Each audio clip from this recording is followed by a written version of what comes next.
Steve, based on this finance bill, can you give us a 30, 60, and 90-day plan? Within the next 30 days, the business managers, the CFOs, they need to look at the proposals that are being made in this bill, and especially if their industry is likely to be greatly affected by the proposals. They need to set up a team within 30 days and assess what is going to be the implication. So if your product has been moved from zero rated to exempt, or moved from exempt to taxable, if it has been shifted, you need to investigate what is really going to be the impact onto your businesses. Are you going to have to renegotiate the prices that you offer to your customers? Are you going to renegotiate what contracts you've negotiated with your suppliers? How is this going to affect cash flow? How is it going to affect profit margins? How is it going to affect reporting to the board of directors or the shareholders of the business? If they are going to be impacted, they need to know in good time. Prepare a position paper internally that states really how this bill, if it sails through, how it's going to impact the business. This should happen within 30 days because there's an urgency to this process. If it is not done in time, then the subsequent actions may not be taken. If it is identified within these 30 days, and we've uploaded a copy of this document onto our website, and we've circulated a summarized analysis in terms of how these provisions are likely to impact different sectors, the business, how it's going to affect cash flow, how it's going to affect contracts, how it's going to affect the P&L. We've done a detailed analysis as to how these provisions, specific provisions, are going to affect different businesses. Take the document and look at it and test against your business. That implication needs to be known in good time. If that implication is severe or is likely to have a serious systemic or industry implication, then lobbying is something that should be considered, and time, attention, and resources placed in that process.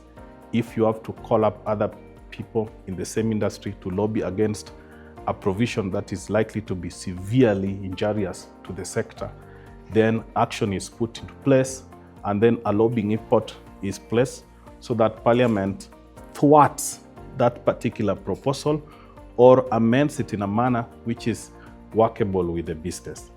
You can see why the 30-day window has to be the period for which this is taken.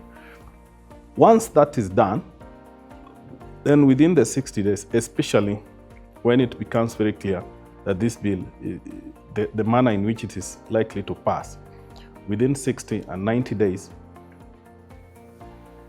once this bill especially passes and the provisions that are in the bill crystallize, then you have to have that discussion. You have to have that discussion with customers. If you are to adjust or contract, you have to enter into those discussions. You have to caution them that this is how it's going to affect my margins, and I'm just indicating to you that I'm likely to increase the prices in July. So start having that discussion now so that people have this in preparation. It's not a shock on the 1st of July if the recommendation comes into law on 1st of July or 26th of June. They are indicated to them, okay, this is how it's going to affect me. I'm going to pass on this cost.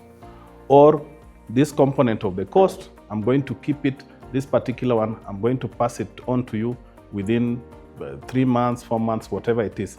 But that discussion now needs to be had so that you are not rushing when you begin feeling the pain and the pinch.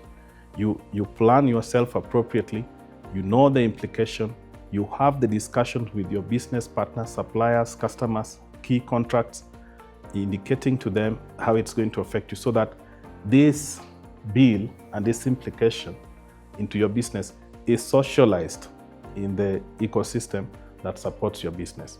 This is why we are saying that the next 30 and 60 days is very critical in terms of people reviewing the implication and taking action. Thank you very much. And Sergeant, based on that, on the review and implication, what would you advise CFOs?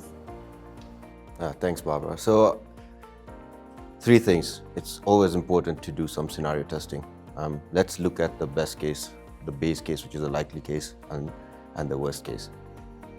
What you try to do with these is try to use the major changes and estimate what is happening on a steady state impact plus a one-off transition. Let's take a couple of examples. For example, block VAT.